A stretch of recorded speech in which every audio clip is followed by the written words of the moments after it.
కానీ చాలా మంది క్రియేటర్స్ లో ఈ బలహీనత ఉంటుంది. ఎందుకని కొంతమంది సిగరెట్ కాలిస్తే ఐడియాస్ వస్తాయి. సిగరెట్ ఇప్పుడు సిరివెన్నెల గారు సరిపోయారు కీర్తి శేషులు. ఆయన మేము ట్యూన్ ఇచ్చిన తర్వాత ఆయన రాస్తూ ఉంటాడు. యాస్ట్రేలో ఒక సిగరెట్ కాలుతా ఉంటుంది. అది మర్చిపోతారు పాపం, తీసుకొని ఇంకోటి పెట్టుకొని తాగుతారు.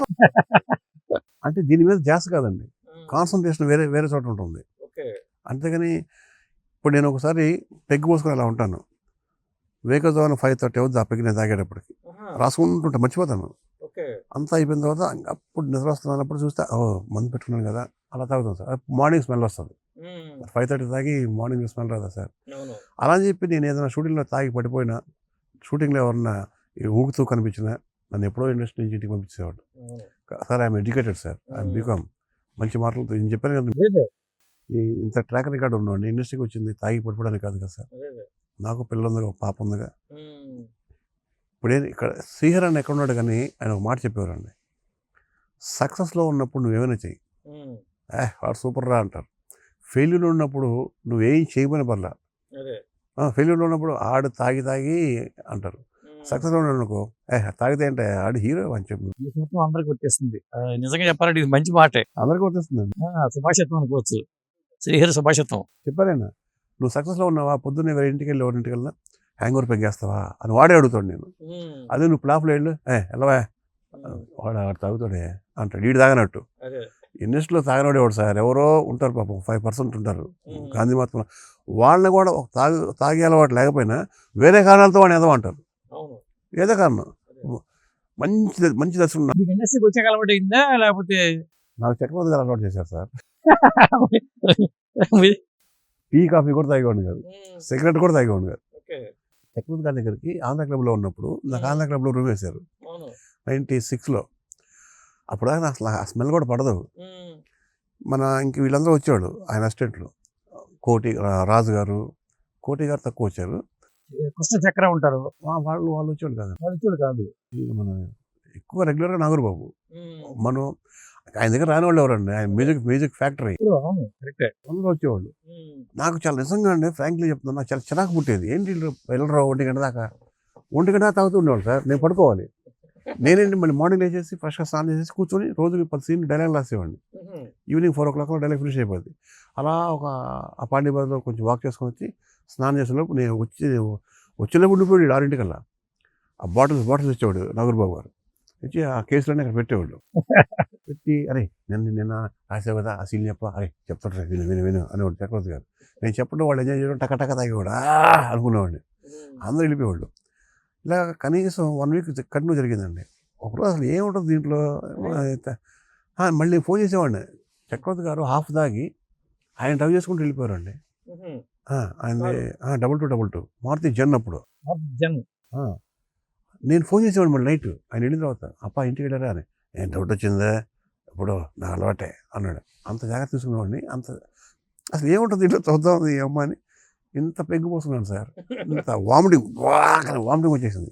చిచ్చి అని మళ్ళీ వాళ్ళు గుర్తుపడతారేమో అని చెప్పి దాన్ని నీళ్ళు పోసి పెట్టాను.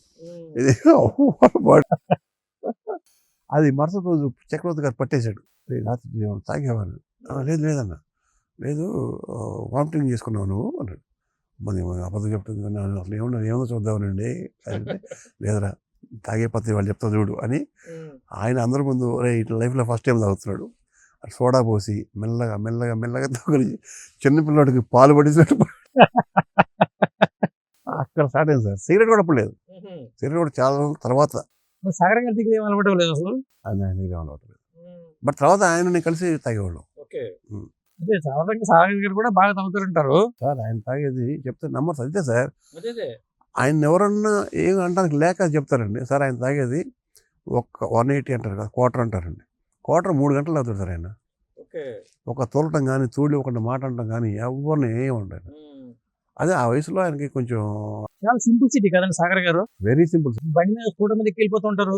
మాకు అది బాగా అలవాటైంది ఆయన దగ్గర. ఇప్పుడు నేను కానీ వినయాన్ని కానీ సీన్ కానీ కార్ లేదంటే ఆటో ఉందా లేదా నడుచుకుంటూ వెళ్ళిపోతూ ఉంటాం. అది ఆయన దగ్గర ఆ సింపుల్ సిటీ అలవాటు చేసుకున్నాం సార్. ఇంటికి టైంకి భోజనానికి వచ్చిన టైంకి ఎవరన్నా భోజనానికి వస్తే భోజనం పెట్టకుండా పంపించడు సాగర్ గారు. ఆయన దగ్గర ఉన్నా లేకపోయినా ఏదైనా అడ్జస్ట్ చేసుకుని సరే అందరూ కడుపు నింపిన తర్వాత పంపిస్తాడు సార్. అలాంటి నేర్చుకున్నాం సార్. కాబట్టి ఇప్పుడు ఎందుకు అందరూ చెప్తానండి, ఈ తాగుబోతు, ఈ డ్రింకరు, ఆల్కహాలిక్ ఆ మాట చాలా పెద్ద పెద్ద పదాలు. అవునా కదా సార్? పెద్ద పెద్ద సరస్వతి పుత్రులున్నారు సార్, అది తాగలేదండి. పెద్ద పెద్ద హీరోలు ఉన్నారు సార్, తాగట్లేదండి. కొంతమంది మార్నింగ్ 5 o'clock వరకు తాగేవాడు ఉన్నారు. అంటే డ్రగ్స్ వచ్చాక తాగుడు అనేది చిన్నదైపోయిందండి. భగవంతుడి దయ వల్ల దాన్ని తెలుసు. అదేమంటారు ఇప్పుడు ఖైదీలు ఉంటాయి కదండి, జరద, పాను, వాటిలో కూడా నాకు అలవాట్లేదు. అమ్మ 2 గాజులు అని చెప్పి వస్తుంది కదా సినిమాల్లో. బట్ ఫ్రాంక్లీ నేను ఎప్పుడు కూడా ఇప్పుడు నా 8వ సినిమా, ఏ సినిమాకి smoking injurious and causes to cancer అని ఎప్పుడు నేను వాయిస్ ఓవర్ ఇవ్వలేదు. నేను ఇవ్వను కూడా. ఎందుకంటే నేను తాగుతూ మనసు చంపుకొని తాగద్దు అని ఎలా చెప్తాను, నేను హీరోతో ఇప్పిస్తాను. అది కూడా తాగని హీరోతో ఇప్పిస్తా. అదే. అంటే మీకు అసలు ఆ సాగర్ గారి దగ్గరికి వెళ్ళటానికి ఎవరు కారణం అయ్యారు? గుడ్ క్వశ్చన్ అండి ఇది. అంటే చాలా తక్కువ మంది తెలిసింది. యాక్చువల్గా నేను వచ్చింది డైరెక్టర్ని సెలెక్ట్ చేసుకుని వచ్చాను. అసలు ఇండస్ట్రీ రావడానికి నాకు ఇంకో దుర్మార్గుడు స్నేహితుడు కారణం. ఆదిత్య, ప్రియమైన స్నేహితుడు, ప్రియమైన శత్రువు అంటాను నేను. అండ్ నన్ను ఇంట్రడ్యూస్ తీసుకొచ్చాడు. అంటే తన సంబంధం లేదు, ఇండైరెక్ట్గా ఇది. ఆయన విజయవాడ, మీది గుంటూరు. తను పివి సిద్ధార్థ కాలేజ్ అండి, నేను జేకేసీ కాలేజ్ గుంటూరు. తను నేను ఇంటర్ కాలేజ్ కాంపిటీషన్స్లో కలిసేవాళ్ళం. తన గుంటూరు నుంచి నర్సరావుపేట కానీ, భీమవరం కానీ, పాలకొల్లు కానీ, రాజమండ్రి, ఎక్కడ ఏ కాలేజ్ ఉంటే ఆ కాలేజ్లో ఇద్దరం వచ్చేవాళ్ళం. ఆదిత్య ఫస్ట్ వస్తే నేను సెకండ్ వస్తే ఆదిత్య ఫస్ట్. మేమిద్దరం కాకుండా శ్రీనివాస్ రెడ్డి ఒక అతను ఉండేవాడు. అక్కడ మాకు బాగా పరిచయం అండి. ఓకే. అప్పుడు ఆయన సంగీతం గారి దగ్గర చేరలే ఇంకా. ఒకరోజు కనపడకుండా పోయాడు. నెక్స్ట్ ఇయర్ ఆదిత్య రావట్లేదు ఏంటి అని అడిగాను నేను. ఆదిత్య వస్తే మజా ఉంటుంది, ఫైట్ బాగుంటుంది. అయితే తను ఏంటంటే భాష చాలా చక్కని పండితుడు కదండి.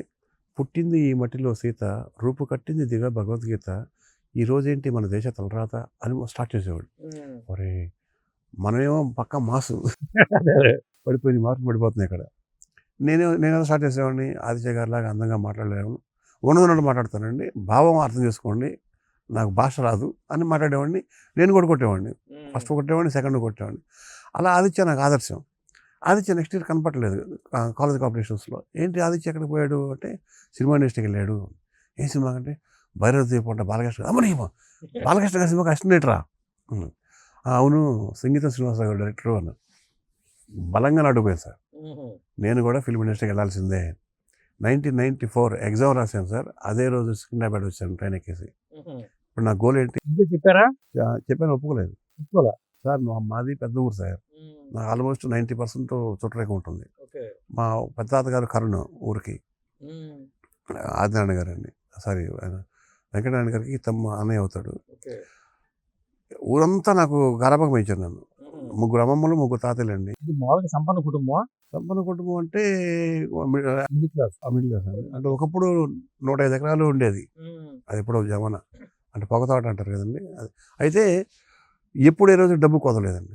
ఎందుకు మా రైస్ మిల్, మా తాతయ్య గారు రైస్ మిల్లు, మా నాన్నగారు రైస్ మిల్ చేశారు, మా మేనమామలు రైస్ మిల్లు.